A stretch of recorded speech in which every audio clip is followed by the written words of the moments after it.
past perfect tense. What do you mean by past perfect tense? It is the third subtense of past tense. In past tense, we have four subtenses. What are they?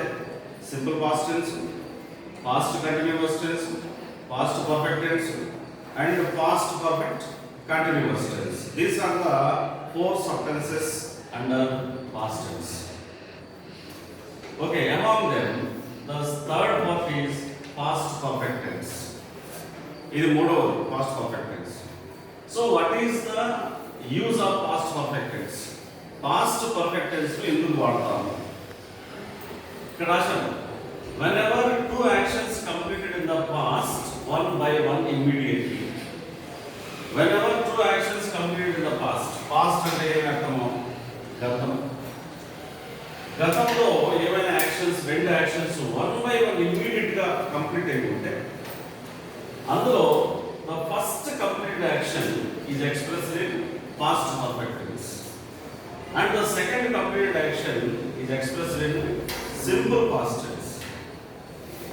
Okay, what is the use of past perfect tense అంటే past perfect tense గతంలో ఏమైనా రెండు పనులు వెంటనే immediate గా ఒకదాని తర్వాత ఒకటి వెంటనే జరిగి ఉంటే రెండు పనులు అందులో మొట్టమొదటిసారిగా జరిగినటువంటి ఫస్ట్ యాక్షన్ మనం పాస్ట్ పర్ఫెక్ట్ టెన్స్ లో చెప్తాం.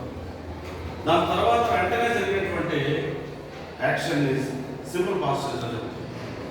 ఓకే, సో ఒకసారి అబ్జర్వ్ చేయండి సింటాక్స్. సింటాక్స్ ఏముంది? Subject, had, V3 and object. Always sentence has to begin with subject కదా. ఎప్పుడు కూడా సెంటెన్స్ దేంతో స్టార్ట్ అవ్వాలి? సబ్జెక్ట్ తో స్టార్ట్ అవ్వాలి. సబ్జెక్ట్ అంటే ఏమి? పని చేసేవాడు, కర్త, doer of the action.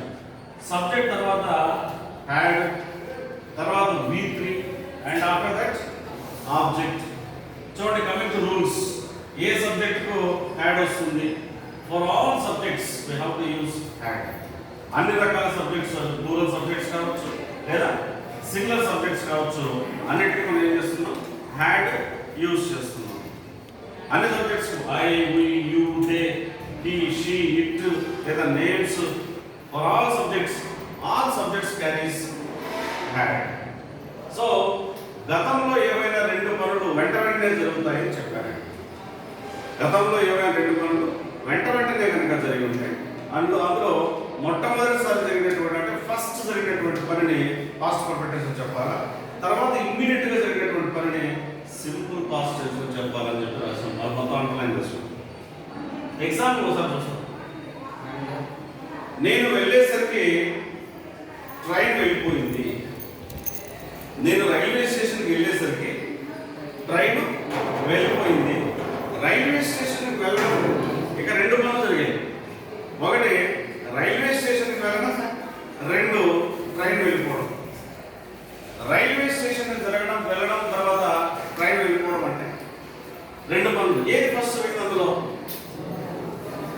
Railway స్టేషన్కి వెళ్ళేసరికి ట్రైన్ వెళ్ళిపోయింది అన్నాము. ఇందులో ఫస్ట్ జరిగిన పని ఏంటి? ట్రైన్ వెళ్ళిపోవడం. అక్కడికి వెళ్ళేసరికి ట్రైన్ వెళ్ళిపోయింది. అందులో ఫస్ట్ జరిగింది ఏంటంటే ట్రైన్ వెళ్ళిపోవడం. సో దాన్ని ఏ టెన్స్ లో చెప్పాలి? పాస్ట్ పర్ఫెక్ట్ టెన్స్ లో చెప్పాలి. తర్వాత ఇమ్మీడియట్ జరిగిన పని ఏంటి? నువ్వు అక్కడికి వెళ్ళాను. నువ్వు వెళ్ళేసరికి ట్రైన్ వెళ్ళిపోయింది. సో ట్రైన్ ముందు వెళ్ళిపోయింది, తర్వాత ఇమ్మీడియట్ గా నువ్వు వెళ్ళావు. ట్రైన్ వెళ్ళిపోయినటువంటి 5 గంటలకు వెళ్ళాను. ఇమ్మీడియట్ గా వెళ్ళావు అక్కడికి. సార్ ట్రైన్ ఉందా? ఇప్పుడు వెళ్ళిపోయింది అన్నాడు. సో ఇలా రెండు పనులు గతంలో వెంటనే జరిగాయి. అందులో మొట్టమొదటిసారి జరిగిన పని ట్రైన్ వెళ్ళిపోయింది. ఎలా రాయాలి? ట్రైన్ సబ్జెక్ట్, ఇది సబ్జెక్ట్ తర్వాత ఏమొస్తుంది? హ్యాడ్. వెళ్ళడాన్ని ఏమంటారు? లీవ్, లెఫ్ట్ విత్ రాయాలి. The train left the station. When I reached there. The train had left the station when I reached there. ఈ when అనేది conjunction. What is when? Conjunction. ఇది ఇది V2, ఇది వచ్చేసి ఆబ్జెక్ట్. సబ్జెక్ట్ V2 ఆబ్జెక్ట్ అంటే simple past tense. ఇక్కడ ఏముంది? Subject had plus V3 plus object ఉంది. ఇది past perfect tense. Past perfect tense అంటే ఏం చెప్పాము? ఏవైనా రెండు పనులు గతంలో ముందు జరిగినటువంటి పనిని పాస్ట్ పర్ఫెక్ట్ టెన్స్, తర్వాత వెంటనే ఇమ్మీడియట్ గా జరిగినటువంటి పనిని సింపుల్ పాస్ట్ టెన్స్ లో చెప్పాలి. తర్వాత ప్యూన్ బెల్ కొట్టే సమయానికి పిల్లలు క్లాస్ నుంచి వెళ్ళిపోయారు. రెండు పనులు జరిగాయి ఇక్కడ. ప్యూన్ బెల్ కొట్టే సమయానికి పిల్లలు వెళ్ళిపోయారు. ఏది ఫస్ట్? పిల్లలు వెళ్ళిపోవడం. కొట్టే సమయానికి వీళ్ళు వెళ్ళిపోయారు. సో ఇందులో రెండు జరిగాయి. ఒకటైతే పిల్లలు వెళ్ళిపోవడం, రెండు ప్యూన్ బెల్ కొట్టడం. ఫస్ట్ జరిగింది ఏంటి? పిల్లలు వెళ్ళిపోవడం. చూడండి, అది children had left classroom. Children had left classroom. Classroom లో వదిలిపెట్టి వెళ్ళిపోయారు. Before the peon rang the bell. Before the peon rang the bell. Peon గంట కొట్టే సమయానికి పిల్లలు వెళ్ళిపోయారు. ఇక్కడ చూడండి, వెన్ బిఫోర్ రెండు కంజంక్షన్స్. కంజంక్షన్ ఏం చేస్తుందని చెప్పాను మీకు?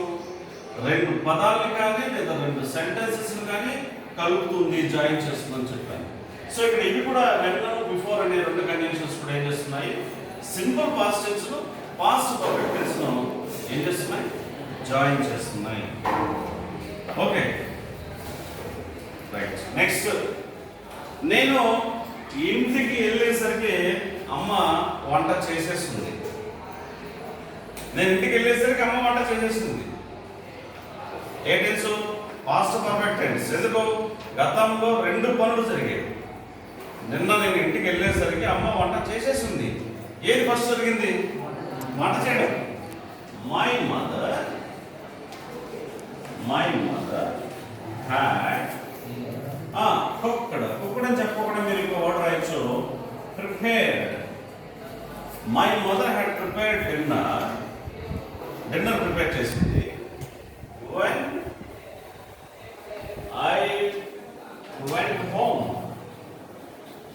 when I went home. Subject to V2 object to simple past tense. Mother subject had V3 object to past perfect tense. ముందు జరిగిన పని కాబట్టి పాస్ట్ పర్ఫెక్ట్ టెన్స్, తర్వాత వెంటనే జరిగిన పని కాబట్టి సింపుల్ పాస్ట్ టెన్స్. అమ్మ వంట చేసినటువంటి 2 గంటలకు నువ్వు వెళ్ళేసరికి అప్పటికే వేడి రెడీ చేసి పెట్టింది. ఇలా మీరు పాస్ట్ పర్ఫెక్ట్ టెన్స్ నేర్చుకోవాలి. ఏంటి పాస్ట్ పర్ఫెక్ట్ టెన్స్ అంటే? గతంలో ఏవైనా రెండు పనులు వెంటనే ఒకదాని తర్వాత ఒకటి వెంటనే జరిగి ఉంటే అందులో మొదటిసారిగా జరిగిన పనిని, అంటే ఫస్ట్ జరిగినటువంటి పనిని పాస్ట్ పర్ఫెక్ట్ టెన్స్ లో చెప్పాలి. తర్వాత ఇమ్మీడియట్ గా వెంటనే జరిగినటువంటి పనిని సింపుల్ పాస్ట్ టెన్స్ లో చెప్పాలి. ఓకే, ఇది పాస్ట్ పర్ఫెక్ట్ టెన్స్. లాస్ట్ లో